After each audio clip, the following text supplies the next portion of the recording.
Hey there, folks. Welcome. That's right. We're doing the live stream thing, talking the new Olympia tech. So here's the deal, right? In the Wayback Machine in Queenstown, even we were promised, right, by James himself that Olympia would be getting tech. And today in Battle Hardened Atlanta, apparently we saw two of the cards from Mistvale. So let's go ahead and rip off the Band-Aid and put in context of what we're talking about. We'll start with the non-topic, I think. Visit Goldman Estate, because I think that's hilarious, right? So visit Goldman Estate. So it's a Victor spec. Hey, what's up? Size matters because size does matter. It does. I don't care what they say. It does, right? Now, let's go to the Victor spec. So create a gold token. Then if you create 3 or more gold, create that many might tokens and go again. So this card itself, right, again, I want to be very clear, this live stream is not about this card, or it's not about this overall topic. We are talking Olympia. But this card's pretty awesome. The fact that this card has go again, I think is very relevant to what we're going to be talking about with the Olympia spec.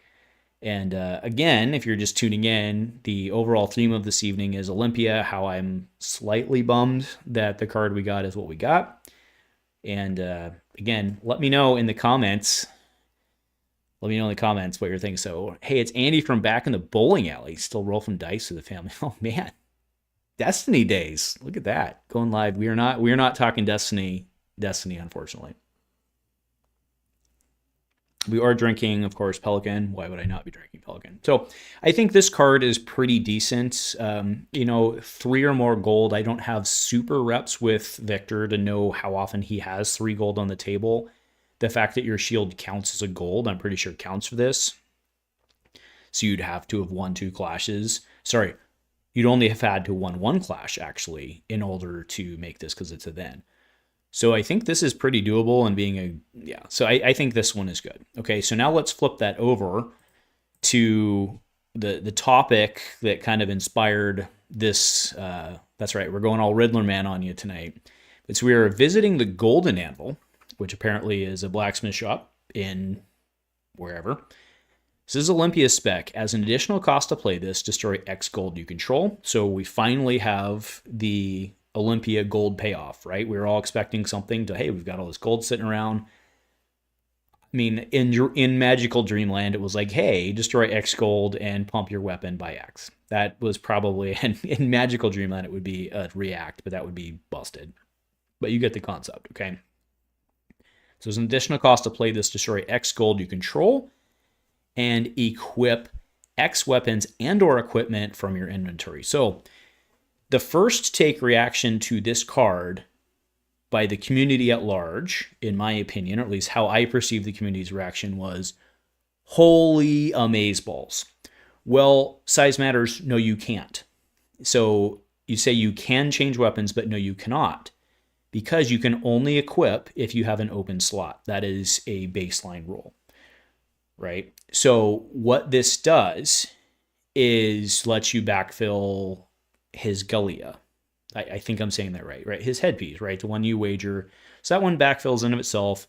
That's pretty good, right? But ultimately what this does is it lets you backfill like your temper equipment that's popping onto the graveyard. The thing you need to remember about that is it has to come from your inventory. So you're not re-equipping stuff that you've blown up. You're not taking it out of the graveyard and putting it back. You have to have, it's very much like Flick Knives and Concealed Blade. You have to pull it from your inventory.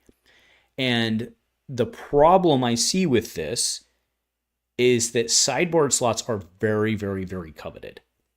And also, like I mentioned with the Victor spec as we left that, this doesn't have go again. So you're just playing this as an action point. You're playing this as your turn to re-equip.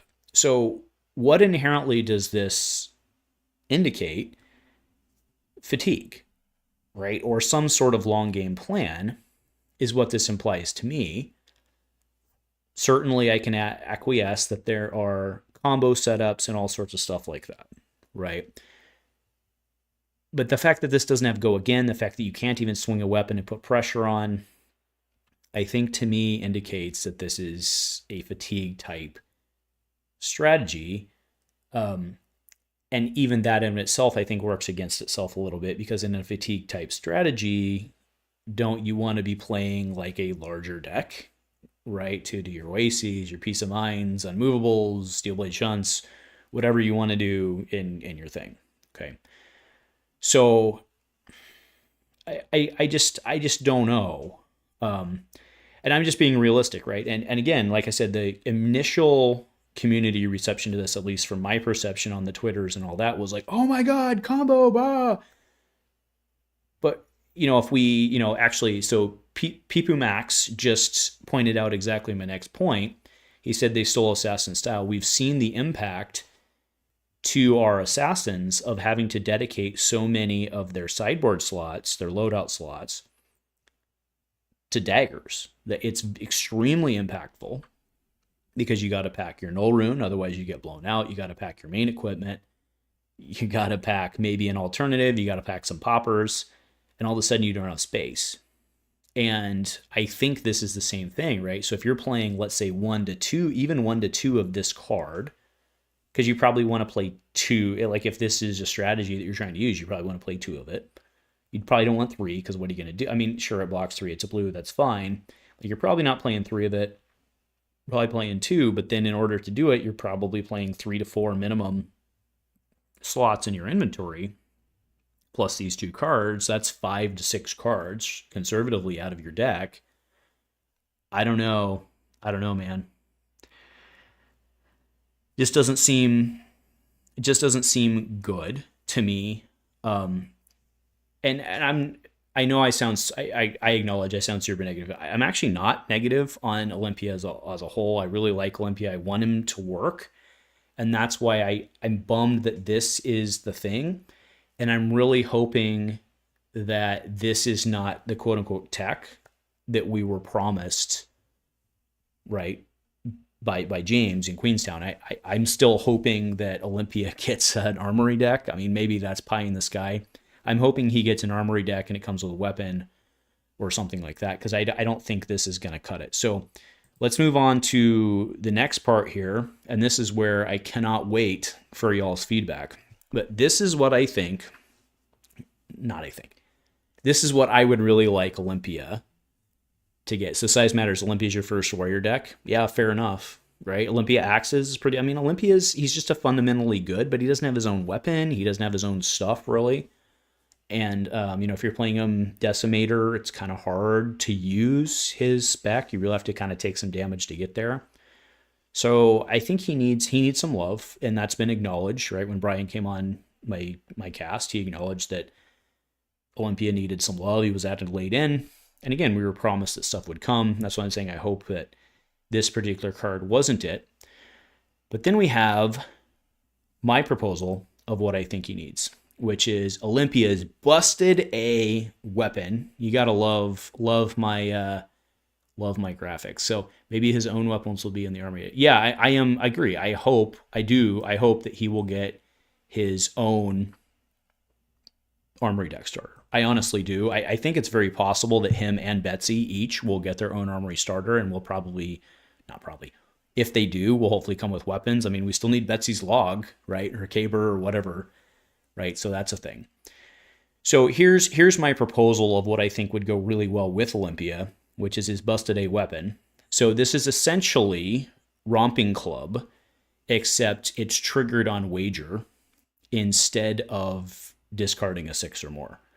I think this would be really, really, really good, right? So the reason you don't inherently want a 2/4 in Warrior right now is because it'd be pretty stupid good with Dorinthea, right? She could do really nasty things with the breakpoint and the 2 swings. But if you did this where you required the weight, so that's not to say the way this is written, that's not to say Dorinthea couldn't still do things with it, but like, I don't know where all that money's coming from, resources are coming from. So I think this works really well with Olympia, where you want to play like a Hold'em or, I always forget. Hold the line, Hold'em, is that right? Whatever. The two pump biggers, you also have then Money Where Your Mouth Is potentially for pump there. And I think this works really well. So Size Matter says, I can just imagine of this weapon as a one-handed weapon. It could work that way where maybe he gets a shield out of it. I think, though, probably not. Because I mean, at least and again, I'm not a game designer. Very, very, very clear there, right? I'm not a game designer, nor am I a playtester, because I'm not good at that type of stuff. But what I would very much like to see is something like this, where there's something, if you really think about Olympia, right? He's kind of a talented hero in his own little way in terms of the wagering, right? Like he has a very small card pool in which can utilize his ability that's suitable for like a talent hero. So I think that if you run him as just a general, a 2/4, like that's pretty good, right? And that means that for a 2-card hand, right, a blue and a pump, you can come in for 7 breakpoint that they want to block. Otherwise, you get the thing. So I think this is good. I do think that, I agree. So I agree with Pipu. I think that as a one hand, this is too good. I know that the vision is to use this with a shield, right? I understand the logic there, but you got to remember that us card players like to be degens and like break everything and not do things on theme. I think that's really the thing. So anyway, this is what I would overall like to see. So maybe for future heroes, LSS might come up with set equipments for heroes.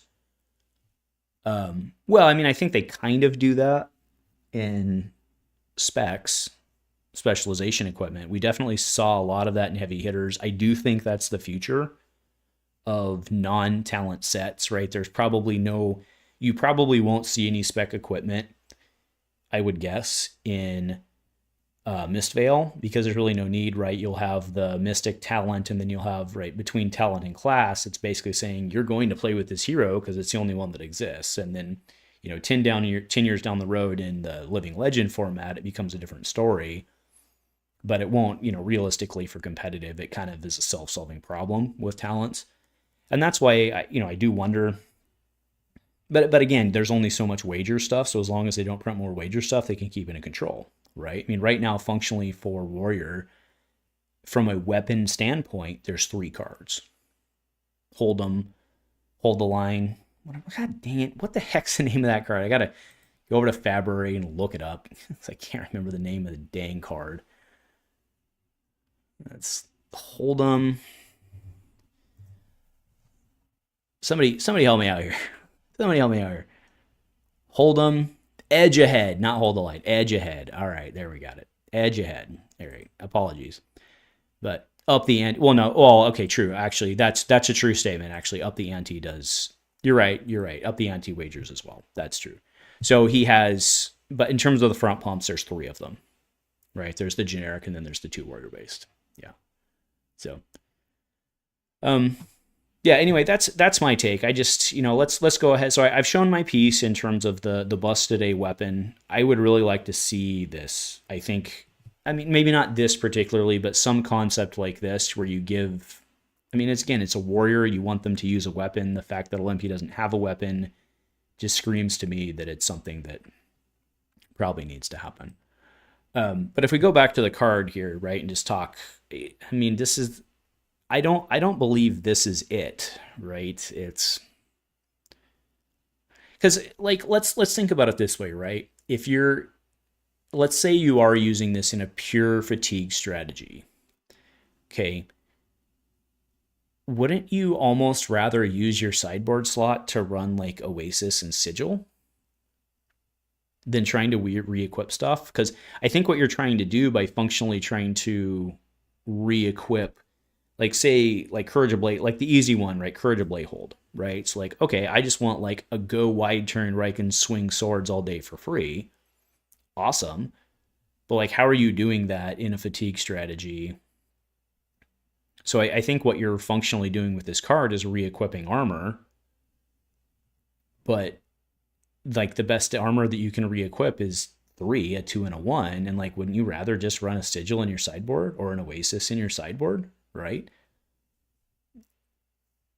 Am I wrong? Like, again, folks out there, tell me, please. The reason we're on here is to get conversation and dialogue. That's why I wanted to go live for this, was tell me what you're thinking. So Anyway, that's pretty much my piece. What are you all thinking? It also adds in wager to other heroes too. Yeah, no, it does, right? And that's, maybe you could make it an Olympia spec, right? So that's Pipu. You could make it an Olympia. Sigil doesn't stop an on-hit. Also completely true. Andrew, you look like my account. You look like my non-Dice Commando account. No, you're right. It doesn't stop an on-hit. I'm just saying in terms of inventory slot, it's way more functional because that armor piece, like, think about it in a Kayo, think about it in a Kano world, right? Kano's pissing everybody and their mom off right now. You're going to really dedicate all of your extra sideboard slots to equipping more armor that does you 0 good in a Kano matchup? I don't think so. I love the specialization. I can re-equip an entire equipment suite as if I'm Teklovossen. Okay. Yeah, no, I agree. That's great. But the thing is, remember, you have to get the gold to do it.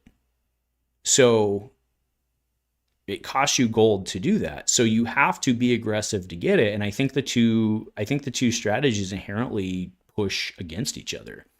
Again, you may not have been here at the beginning, and that's completely fair because it's a live stream. But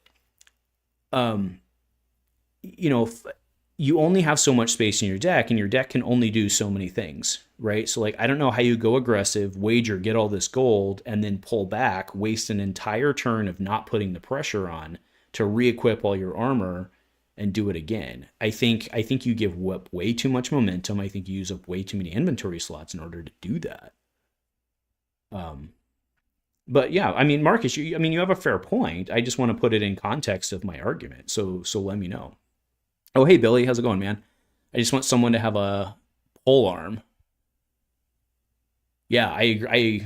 I mean, we've wanted. So here's the problem with pole arm, or not the problem. I want someone to have a spear, but I want somebody to be like a Centurion, right, where they have a spear and a shield. And I think it can't be warrior because of the 2 swing issue, right? Think about all of the warrior cards. Like, in order to hold a spear and a shield, you'd have to have a one-handed spear. And presumably it would be like a 2-4 or something like that, right? Maybe even like a 3-4 or whatever, right? So if you're thinking about like pumping a spear with Outland Skirmish or something, like that starts to get ugly, right? So I don't know that we'll ever see a one-handed spear. I mean, and again, it could be a two-handed polearm. That's fine. Maybe that would work. I don't know. Because I agree. I want there to be like a Centurion or like a Spartan warrior. I totally want that with like the spear and the shield. But I don't think functionally with some of the warrior cards and like Blade Runner and all that it'll work. Luckily, we do have a lot of warrior cards that are sword only. So I think it clears that. Yeah, I mean, yeah, exactly, Billy. Like, I thought they were going down that path with Olympia, if I'm being honest. But hey, we didn't see. I am a little surprised we didn't see weapon for him. Thematically, it doesn't make sense to go again with a shield. Yeah, I agree. Right, and you could have. Yeah, I'm so mad Yoji didn't get his weapon. Oh yeah, didn't he? That's right. Didn't he have? We should pull him up. I can do that real quick. Because Yoji had, was it a just straight polearm? Yoji Rail Protector. Here we go. Oh man, I gotta resize it and everything. All right. Oh yeah, he's got some sort of. Oh yeah, he's got some sort of big ol' polearm. That's right. That's right. That's right. Glaive halberd. Yeah. Yeah. There it is, right there. Yeah, I mean, I would like to see. I mean, if you really think about it functionally, right? Like, one of the best cards in the game is, like, some of the best cards in the game, I should say, are Pummel and Razor Reflex, right? And they specifically work on weapon types. Like, so where I'm going with that statement is that them exploring other weapon types that don't play off of Pummel, I think is very, very, very realistic because it kind of is like sideways design space. So I totally see that. So anyway, those are my thoughts. But I don't, like, again, Marcus, like, realistically, right? You say, I want to do it as if I'm Teklovossen, but Like, do you functionally, right? The whole thing with Teklevossen is Teklevossen builds up to an ultimate. And I think that's kind of what we thought Olympia was going to do, was build up to an ultimate. But right now, Olympia's quote unquote ultimate is store up all this gold and then reset, as opposed to like become like super techno Jesus, right? I don't know. I don't know. Just doesn't seem to like be an end game. It seems to be like a combo thing. Like you've seen the pictures out there of people doing the like cash in, cash out, this triangle to where like it just feeds each other. But it's one of those things that's like, great, you did a thing, but it doesn't do you anything, right? It was my tinfoil hat thing for heavy hitters. I hope the new weapon types and new cycles reactions for them. Yeah. Anyway, that's my piece. I'm just kind of bummed overall that kind of bummed that this. Well, I shouldn't say I'm bummed. I'm bummed that this is what we got, and that it'll be at least more time until we get something else. And my hope remains that, oh, of course, it's all blown up. My hope remains that we'll see something like an armory deck that will bring better hope. Oh my God, how many times do I have to resize this? Jesus. All right, there we go. I hope we'll see something that'll bring more hope to Olympia, because I think he needs some help. Again, he's fine. The Warrior base package is actually pretty stupid good right now, but I'd really like to see more. So anyway, let me know what y'all are thinking. But that's pretty much it. So Andrew, this feels like a flavor card. Olympia feels like a very patient character in the lore, winning through better attacks and discipline. Yeah, fair enough. So yes, actually, Marcus, this is actually I typed in Gladius in Google, and this is what popped up that was the most usable image that I could transparent overlay on something. As you can tell, I put a ton of amazing time into making this this image. I'm sure you can tell, but it's about getting the point across and not the content. So, all right. Well, I want to thank folks for tuning in. Probably going to move to kill this off here, because I don't know what else we're going to do except hang out and chat now, which is always fun to do. But anyway, all right, I'm going to go ahead and end this. Thanks, folks, for tuning in. It was fun to go live. The idea behind going live was I was like, oh, I'm going to sit down, shoot this, and then edit it and get it up, because I want to get it up as soon as possible. I was like, that's dumb. Let's just do it and hang out. So, yep, you have a good one as well. Size matters. And remember, size always matters. And go command.